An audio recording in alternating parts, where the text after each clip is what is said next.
and welcome again to another Echocalypse video! So here we are with the updated tier list for the month of January. Now this tier list have been worked on for 2 weeks right now by myself and the help of top players on the global.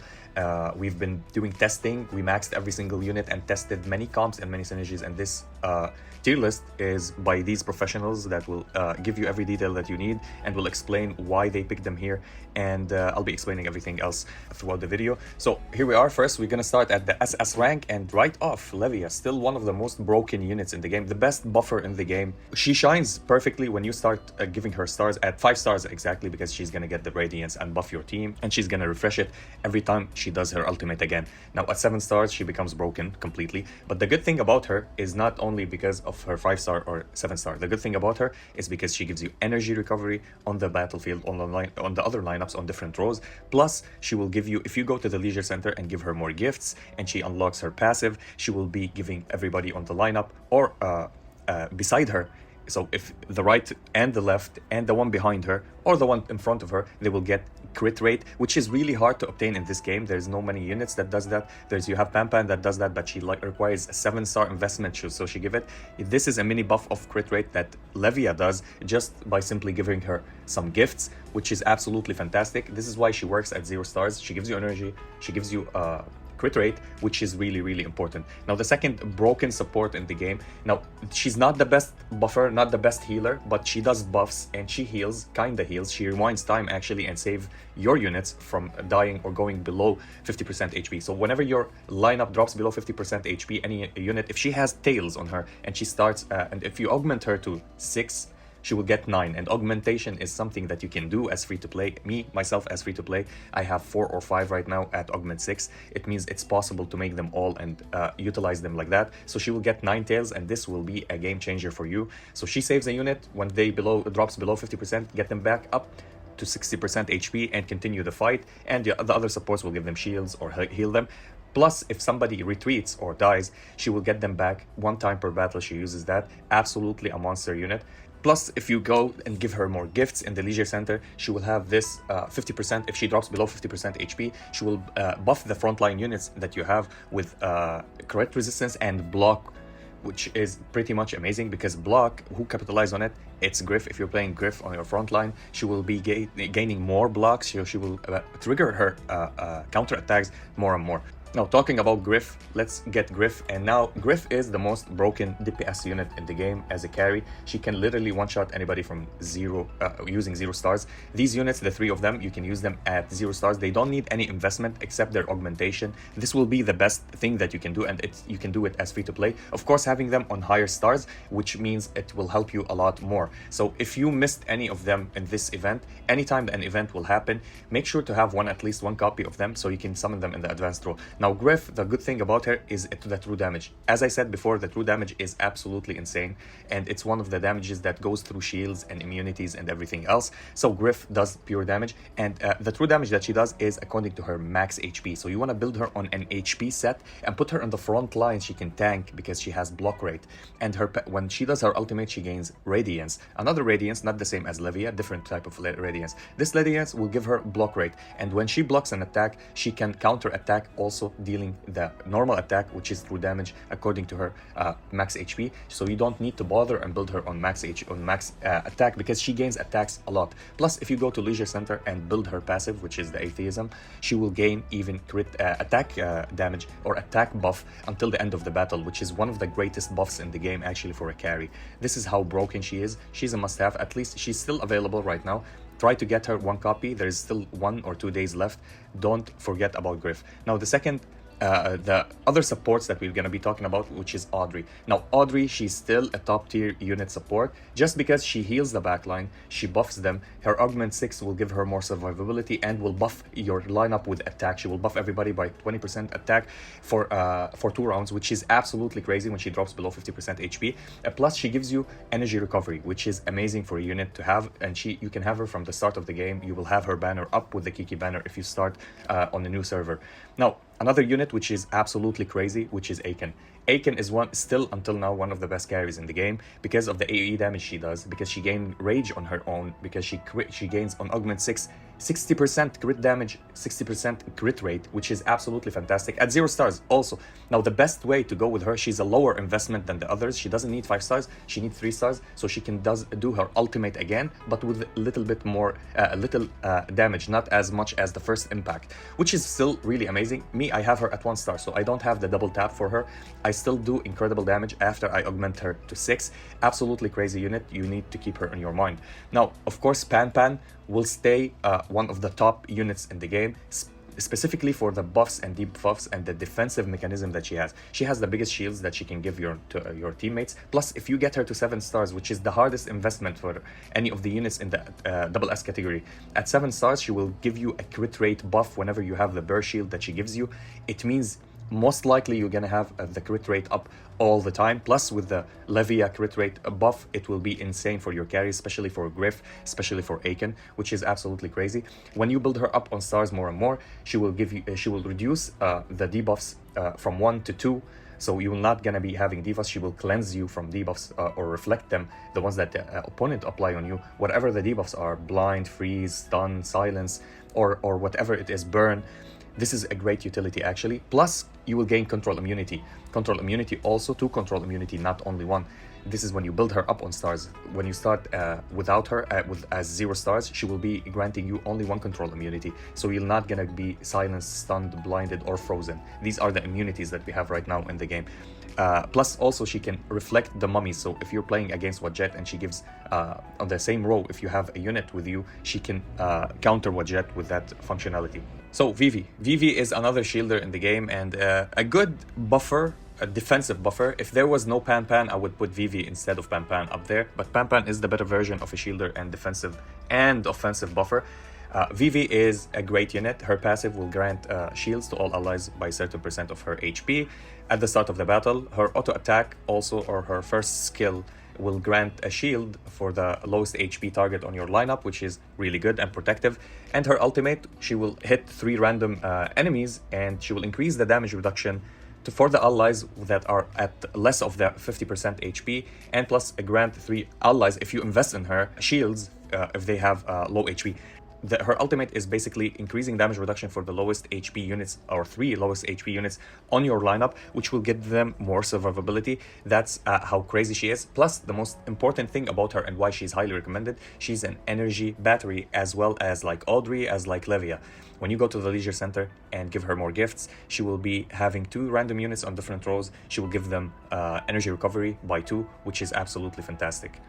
Now, Fenriru, still one of the best units as carries in the game that you can obtain for free, and you can grind her for free from the shop. You can go and get her shards, easy peasy, and you can build her up. I built her to 1 star. I never pulled for her or included her in anything. I just got her for free and I built her shards, and I have her at 1 star, and you can continue and do that. I'm almost at 2 stars with her just by grinding her from the shop. Absolutely monster unit. Now, why she's great, and in my opinion, me personally, I would prefer her over Aiken, actually, because she deals true damage. And as we said, true damage in this game is king. So whenever a unit does true damage, know that she will be performing really high and in a great shape. So her ultimate, she deals damage to 4 random enemies, plus deals additional true damage, which is absolutely fantastic.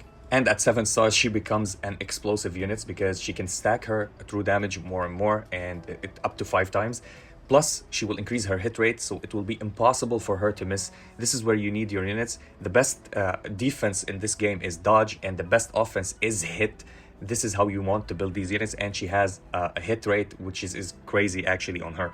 This is why I highly recommend building Fenriru whenever you can. And if you don't have any, if you missed Griff or you missed Aiken, you can play Fenriru, you're safe. Plus her auto attack, she will increase her range. It means whenever she auto attack, every time she increases her range, she will be able to hit 6 units every time she hits, which is absolutely insane. And her ultimate can hit 6 units if she has more range. Range, it means how many units you can hit, which is great and fantastic actually.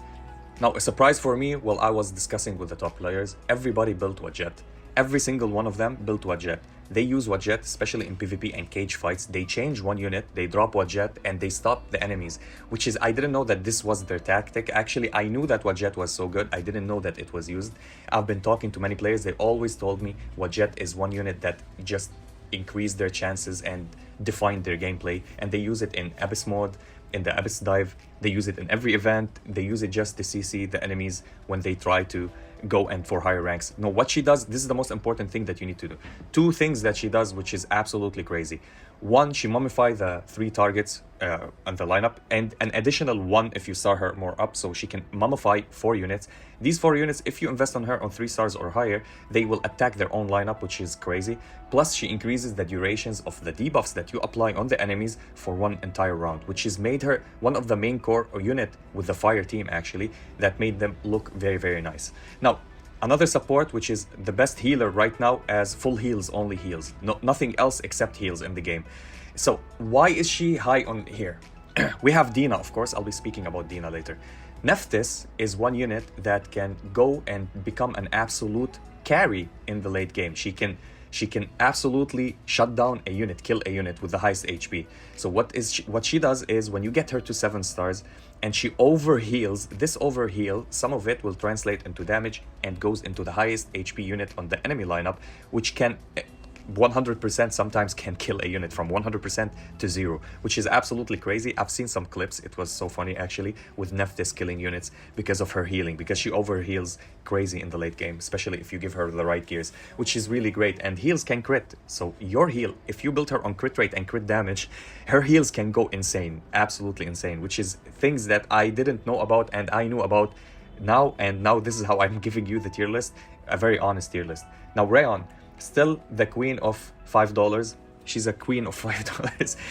What I mean is, you can purchase her. If you spend in the game $5, you can unlock Rayon and you can build her up. Now Rayon is a crazy unit that she self-sustained. She don't need actually that much help. She can apply burn, and the more that she applies burn, the more her damage and her crit rate goes crazy, and she can kill everybody. And this is why she's still up there. And the meta, the burn meta did not die. We just have new units that are hyped and we're using, and we see them that synergizes more on the lineup before, and we don't need to use other units to enable them. This is why the burn lineup is still one of the best lineups, but it's the second best to the first one, which is the full burst energy team with the buffs. So full buff, full energy, full attack, true damage teams, which is absolutely crazy. Now, Shiyu in A rank. Again, I will say that Shiyu is not the best tank in the game, but she's a good tank, a decent tank. Why she's in the A rank? Shiyu has survivability. She can revive herself 1 time. If you have Shiraha, now we drop Shiraha, she can revive her again if she's the one to die. So you have possibility or potential for Shiraha to revive somebody and Rayon to stay alive, Shiyu to stay alive. And Shiyu also deals burn, and she deals the flame damage or burn damage. And when she applies burn, Rayon gets more crit. And when Rayon applies more burn, Shiyu gets more dodge. This is how good it is. So she gets dodge by herself, plus there's a lot of units that will buff you with their stats or their leisure center upgrades with dodge, which will make her really, really sustain and really good. Now, one unit also for the flame faction, which you need to have if you're playing the burn team, is still for this day, Winnow is the best support for burn teams. Why Winnow is so much important for burn teams? Because of her passive. Every round she applies burn on the enemies, on random enemies, which is absolutely crazy, and she will enable Rayon and Shiyu always and will let them go crazy. Now, one unit that always is you can use on any lineup. This unit, I think this position, you will never go, or she will never go, whatever you build her, to B, C, D. It will stay on A, sometimes maybe higher. Some people are telling me they can't play the game without the leader. Now, I can't play the game myself without the leader, to be honest. He's the best unit on my lineup. His stuns is crucial. This is the best aspect of him. He has decent attack, not the best, but decent. Decent defense, actually, he tanks a lot. And the damage is okay, is not that bad. He can stun up to 4 units. If you play him in the middle backline or the middle front row, he can still stun 4 units. Depending on RNG, of course. Absolutely insane utility. You can go with Wadjet and him on one lineup. You will disable the entire team. You can stun the full front team and mummify fully the back row team. And these 2 units alone are one team of control, because she extend the stun duration and extend the mummify, which will make him even more viable. So keep that in mind. Now, about the tanks. Now, let me talk about Niz first. Niz is another unit, DPS unit, a control unit that is not... She deals decent damage, but not the craziest damage. The thing about her is her auto attacks, auto skills can freeze units because she apply cold. The second time she does her ultimate and apply another cold, they will be frozen. And of course, playing her with different synergy. I showed the synergy before with Wadjet, the leader, and Niz on same lineup, and it was crazy. They almost 100% uptime CC the team. They can't move or do anything. Now, who also benefits with Niz? It's the best tank, in my opinion, if you build her up. You need her at 3 stars or more, which is Yulia. Yulia, whenever the units are frozen and she does her ultimate, she will give shields to your lineup, to some units, and it will help you survive. Plus, her kit, all about survivability. She will always heal herself by herself. She doesn't need anybody's support or heals. She only needs Niz to apply the freeze so she can hit the units that are frozen so she can get the shields. Without that, without Niz on the team, she can't freeze on her own. So you need to keep that in mind. Now, Dina. Dina, one of the best supports or best debuffers and healers in the game. I would put her up in here, but I've heard so much talking about her that Nephthys is really better than her. So I can't put the same. They are the same. You can say they are the same. She deals more damage. She reflects more damage, or she denies more damage on your lineup. This is the difference between them, but everybody are leaning towards Nephthys. This is why we put Dina second to Nephthys. Both of them are S, but because we can't have the same type, same functionality, I will put her in A rank because she's less used than Nephthys, especially if you build Pan Pan, because Pan Pan does her work as well. So the good things about her, Dina, whenever you want to one-shot her, you can't, because she will survive, because she gets that reduction that she puts on herself. Plus, she heals a lot. Her healings are insane and amazing.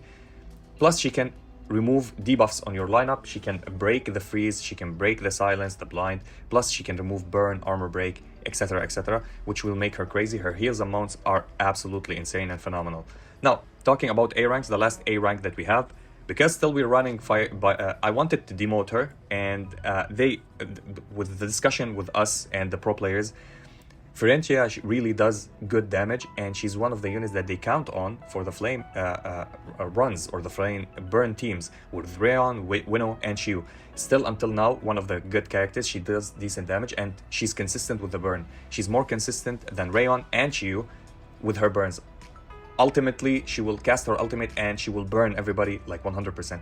This is how they use her, and she's really insane. Now, I wanted to put Kiki on a higher rank, but they were telling me about Kiki right now with the Shiraha meta. She's not that useful for them, and they prefer to play these 6 on the lineup without playing her, and some of them prefer to either swap in Vivi or swap in Fenbiru instead of her, or Rayon sometimes, only Rayon without any of the fire factions. Now, Kiki is a great unit. If you get her to augment 6, whenever you start, she will not drop to 75% of HP immediately, so you can capitalize on the extra damage that she does. But if she's not full on HP, she will not deal the most damage. So in the future, if we have a unit that is released, when you start the battle, everybody on your lineup takes 5% damage, let's say, she will not be able to capitalize on that. This is why she falls off. On bosses runs, she's a great opener, but other than that, she's not that consistent with her damage and her skills. Plus, if you go to the leisure center and upgrade her, she will gain the lifesteal. She will gain the lifesteal, the next attack. So every attack she attacks, she gains a little bit of lifesteal, then she gains a little bit of lifesteal, and she keeps doing that over and over, which for me is a great sustainability utility, and she will get her HP back up, but the drain is not as much as the damage that she takes, so you need her to survive. You need a lot of support for her to keep her on full HP so she can give you the most damage that she can. Now, again, one other unit that I like, but she's not as useful as Niz or the leader, I'll be speaking about that, which is Zawa. Zawa, her skills is, and if you start her from zero, from scratch, if you use her, she has a 40% chance or 50% chance to apply blind. You need to apply blind. Now, when you apply blind on your enemies, they will not always miss their chance. They have also a 40% chance to miss their attack or 60% chance to hit their attack, which is really good. She's a good shutdown, everything. But the thing about her and about Nightingale with her silence. Nightingale also, I used to use her many times. She also saved me a lot. But Zawa is a better version than Nightingale. I'll be speaking about that. But Nightingale, the silence is 100%. There's no 40% yes or no. Zawa, if you hit the enemies and they are blinded and try to attack you, even if they attack you and they miss, they will still recover energy, which is something that you don't want them to do. This is why Niz, when she frees them, they miss their entire turn completely and they gain no energy. Same with Nightingale. Nightingale will apply silence on them. When they're silenced, 100% they will not use their ultimates, but they can attack you, deal damage to you, plus they can gain rage. This is why they're lower a little bit on the tier list, not as high as Niz and the leader. or Wadjet, because these units, Wadjet, make them hit themselves. Your leader makes them stop. They miss their turn. Niz makes them miss their turn. But Zawa and Nightingale, they can still gain energy. They can miss their attack, which is a low chance. With her, she was 100% gonna silence them from doing their ultimates, which is really great. Now, these units I will put back to back, which is Bastet, Regina. Bastet and Regina, more than Taweret and Set. I'll be talking about that. Bastet is a great unit for bossing with Regina, with Taweret, with Set. Of course, if you build them up. If you didn't build them up, they work at 0 stars. Set works less. She's a high C, low B for me.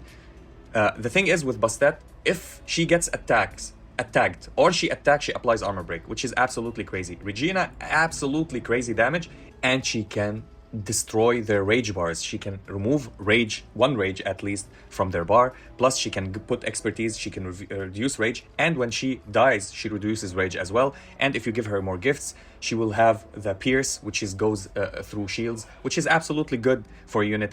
She's on par with Bastet. They're the same tier as you can see here. Taweret, now why she's higher than Set? Just because Taweret doesn't need anything else for her to apply armor break or capitalize on armor break, and she applies bleed as well. While Set, she needs the units to be either healed, so she can apply the armor break, or have a shield, so she can apply armor break. Now, if you're playing PvP, always they're gonna be shields, they're gonna be heals, so she can apply this. But if you're playing versus bosses, she's the last one to do these stuff, unless there's armor break from everybody else, which is everybody else applies armor break from these three and applies bleed with Taweret, and she's the one to capitalize on armor break and bleed, and she deals a lot of damage when there is armor break and when there's bleed, same as for Taweret. Now for Stara is not a bad unit. Stara is actually a decent support that deals a decent amount of damage and enable you to deal damage if you max her up with the Mirror Flower, and at 7 stars when she has the Water Moon, which is reduces the rage of the cost of the next skill by 2, which is absolutely crazy. So you can use your ultimates at 2 cost, not at 4 cost.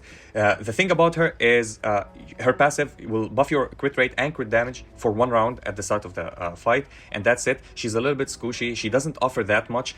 You don't need more damage with her because you will be dealing damage with your carries. You only need her for her passive at the start to rush your enemies, and that's it. She doesn't offer that much. Now, my favorite tank in the game, sadly, on C rank, Baphomet. Now, Baphomet is really good, very sustainable. She's almost immortal. You can't kill her easily. Your whole team will die, and she will die lastly because of the sustainability that she has and the high health that she has. The problem with her is when you use her ultimate with her shields. So you apply the shields on the units, which is not written in nowhere in the game, but this is her mechanic. I tested her, and this is how she works. She will give shields for herself and to the right, to the left, and the one behind her, or in front of her if she was in the back line for some reason. If you're playing her in backline, which is you're not supposed to, you should play her always on the front line. She will give them the shields, so when they attack, they lose the shield. This is the problem with her. When anybody attacks, they lose the shield that she gives them. The shield that she gives them, absolutely undestroyable. It's a shield that is absolutely crazy, that mitigate maybe all the attack that you're gonna get. But that's it, that's her skill. And then you lose their shields, they're vulnerable again, they get one tapped. She doesn't provide much. She can sustain a little bit more with her augment 6, and that's it. Now, let's talk about Camellia. Camellia is actually a good unit for DPS because she lifesteal and she can survive a lot. This is the good thing about her, that she lifesteal. Other than that, she doesn't scale, she doesn't do anything. She just deal damage, lifesteal, deal damage again, lifesteal until you kill her. She's not a threat. I tried to use her on lineups. I tried to make her work. Many people were asking me, please make her work. We love her art, we love her, she's great, we have her maxed. Sadly, she's not a great damage output. She's good for some events and modes to lifesteal, so you don't lose your bar like in guild runs or something like that. If you're fighting waves after waves and you're losing HP every time, you can use a healer and use her as a main damage dealer. She will lifesteal always and she will not die. That's all. Now, Beam is a worse version of Camellia. Beam does good amount of damage. She's really deals decent damage, more than Camellia. The bad thing about her that you need to play a whole team to protect her, and she needs to be below 50%, and she needs to be below a certain type of HP so she can deal that damage. Without that, so we're playing lineups. It's very hard to keep our lineup at 50% HP. It's either full HP or 0 HP. That's how it goes. And Beam needs to be on low HP and not die to deal so much damage, which is absolutely, I find, so hard. I hope there's units that will be later, like Shiraha. Shiraha revives you or gives you back to 60% HP or revives you to 30% HP, which she can capitalize on. Actually, this will be good for her. But other than that, I hope they drop other units just for making Beam work, because when she gets below certain HP, her damage go crazy and she becomes very good. Now, Garula, the worst tank in the game so far, and in my opinion, actually the worst tank. Everybody keeps telling me like they tried her. They tried her with Baphomet. Baphomet performed well. Garula didn't perform that well. Her reflect damage is not that insane. Her taunt, she gains taunt, but she gains no immunities from the damage that she gets, which is absolutely crazy for me. Now, upcoming units that will be coming soon, and of course we have these 3 units. We don't know in order who is coming. Somebody told me Horus maybe or Mori. They have like insight of that. I really don't know. I didn't talk to the devs and they didn't tell me who's coming up next.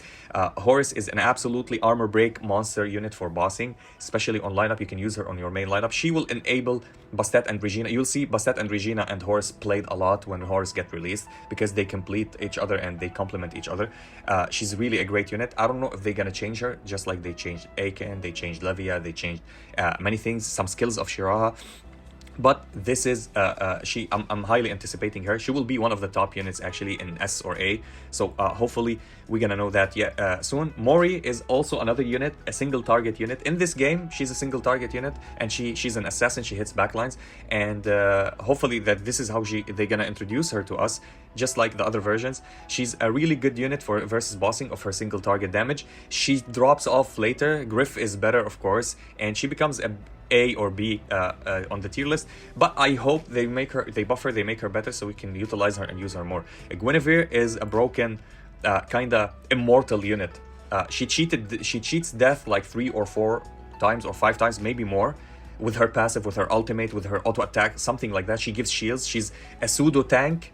She gives buffs to your lineups.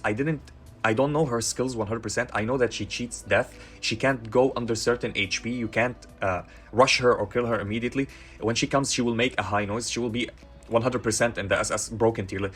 If you want broken characters in this game, the 2 broken characters that we have right now are Griff and Levia, and Guinevere would be one among them. She's absolutely broken. Now, I have nothing on Albedo, nothing on Shaltir, because I got some information that they will change their kit. They will make them better. If they dropped in the game, I hope they drop in the game. We have a collab for them. I really want Albedo so bad. And yeah, that was it for everything for this tier list. And hopefully when other units will be dropped in the game or the next month, we'll be making another tier list for the next month. And yeah, that was it for the video. If you enjoyed this video, please like and subscribe. If you didn't, we thank you for watching. And as always, stay frosty. Peace.